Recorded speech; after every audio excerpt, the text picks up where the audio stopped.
குருவே சரணம். எல்லாருக்கும் வணக்கம். வெல்கம் டு கதையின் காரணம். கதைக்குள்ள போகலாம். ஃபர்ஸ்ட் டே ஸ்கூலுக்கு ராம் ஒரு ஓல்ட் ஜாக்கெட் போட்டுன்னு போனான். ஸ்கூல் என்டர் பண்ணினோன்னு ஜாக்கெட்டை பார்த்துட்டு நிறைய குழந்தைகள் கிண்டல் பண்ண ஆரம்பிச்சா. நல்ல வேலை ஸ்கூல் பெல் அடிச்சது. எல்லாருமே கிளாஸ் ரூமுக்கு போயிட்டா.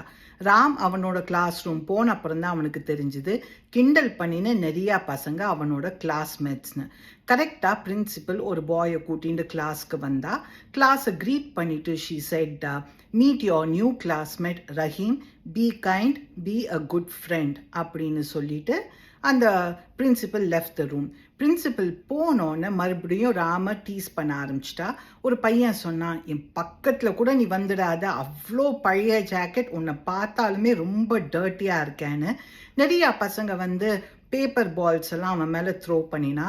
எப்போல்லாம் டீச்சர் இல்லையோ கிளாஸில் ஃபுல் டே அவனை டீஸ் பண்ணிகிட்டே இருந்தா. ஸ்கூல் ஓவர் ஆன அப்புறம் ரஹீம் ராமை மீட் பண்ணிட்டு சொன்னான், I am very sorry Ram, நான் எக்ஸ்பெக்ட் பண்ணவே இல்லை நம்மளோட கிளாஸ்மேட்ஸ் நிறையா பேர் இவ்வளோ மீனாக இருப்பான்னு. ஆனால் நீ உன்னோட ஜாக்கெட்டை ரிமூவ் பண்ணினாக்க பாதி ப்ராப்ளம்ஸ் சால்வ் ஆகிடுமே அப்படின்னு.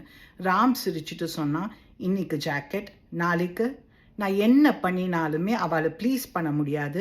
ஐ don't want to change myself for them. இந்த ஜாக்கெட் என்னோட அப்பா செத்து போகிறதுக்கு முன்னாடி எனக்கு கொடுத்தா. Every time I wear this jacket, நான் என்ன பண்ணினாலும் எப்படி இருந்தாலுமே என்ன லவ் பண்ணுற என்னோட லைஃப்பில் இருக்கிற இம்பார்ட்டண்ட் பீப்புள் அண்ட் என்னோட அப்பா தான் எனக்கு ஞாபகத்துக்கு வருவா. You should be loved for who you are அப்படின்னு அவன் சொன்னான். Excellent story. Beauty begins the moment you decide to be yourself. என்னை பொறுத்த வரைக்கும் நம்மளோட லவ்ட் ஒன்ஸோட லைக்ஸ் அண்ட் டிஸ்லைக்ஸ் என்னன்னு நம்மளுக்கு தெரிஞ்சோன்னே நம்மளே ஜெனுவனாக சில விஷயத்தில் அவளுக்காக சேஞ்ச் பண்ணிப்போம். That change is beautiful. ஆனால் ஆள் பார்த்து பேசுறது, நம்மளுக்கு ஒருத்தர்கிட்டேருந்து ஒரு காரியம் நடக்கணும்னா அவளை இம்ப்ரெஸ் பண்ணுறதுக்காக அவளுக்கு பிடிச்ச மாதிரி நடந்துக்கிறது, மாறுறது, இதெல்லாம் ரொம்ப ஒரு சீப்பான விஷயம் என்னை பொறுத்த வரைக்கும். நீங்கள் வேறு ஏதாவது இந்த ஸ்டோரியிலேருந்து லேர்ன் பண்ணாக்க கமெண்ட் பண்ணுங்கள். Let's share our thoughts. Have a good day. குருவே சரணம்.